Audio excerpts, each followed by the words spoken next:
748 लोग जो Himachal Pradesh wool federation में पंजीकृत हैं, परंपरागत तरीके से हमारे समुदाय का व्यवसाय जो है भेड़ पालन उससे जुड़े हैं।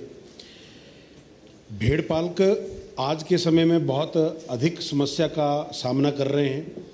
अभी सर्दियों में प्रवास के दौरान पिछले एक हफ्ते की मैं अगर बात कहूँ तो मुझे लंज, ढक्की की धार, नूरपुर, लपियाना, रानीताल इन क्षेत्रों से चोरी की अनेकों घटनाएं लोगों ने मुझे सूचित की। मैंने पुलिस विभाग को सूचित किया, यहाँ के पुलिस प्रशासन को सूचित किया, परंतु कहीं कोई कार्रवाई नहीं हुई।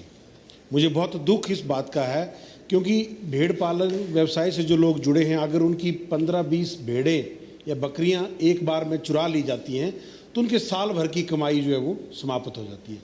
एक तो ये प्रमुख समस्या उन लोगों को प्रवास के दौरान झेलनी पड़ रही है। साथ ही साथ जो भेड़ों को, बकरियों को जो दवाइयाँ दी जानी चाहिए, वो मुझे जो जानकारी है कि उसका रेट कॉन्ट्रैक्ट समय पर नहीं हुआ, जिस वजह से प्रवास के दौरान जो लोगों को ज़रूरी दवाइयाँ मुहैया करवानी चाहिए थी, एक तो वो लोगों को उपलब्ध नहीं हो पा रही हैं। तीसरा एक बड़ा कारण ये है कि जो फॉरेस्ट डिपार्टमेंट है वो चारागाहों के आकार को सीमित कर दिया गया है। अब निर्माण लोगों के द्वारा किए गए हैं, बाड़बंदी किए गए हैं।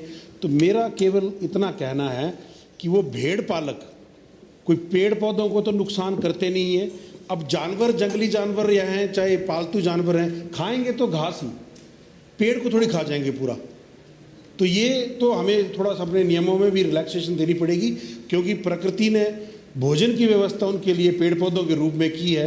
तो हम जो वहाँ पर बाड़बंदी करके आए दिन फॉरेस्ट वाले उनके चालान काट रहे हैं, कभी उनको मतलब तंग कर रहे हैं, कोई मिली भगत से कि भाई इतना दे दे मैं तेरे को अलाउ कर देता हूँ। इस तरीके की अनेकों समस्याएं आ रही हैं। तो आपके माध्यम से मैं सरकार से ये आग्रह करता हूँ कि जो भेड़ पालकों को जो ये समस्याएं आ रही हैं, इस पर सरकार विचार करे। एक और समस्या कि राजस्थान से और अन्य प्रदेशों से जो पशु है यहाँ पर बेचने के लिए लाए जा रहे हैं, और जो स्थानीय पशु हैं, स्थानीय भेड़ पालकों की भेड़ें हैं, बकरियां हैं, उनके लिए बाज़ार में फिर खरीदारी कम हो रही है, जिससे ये व्यवसाय अब खतरे की जद में है।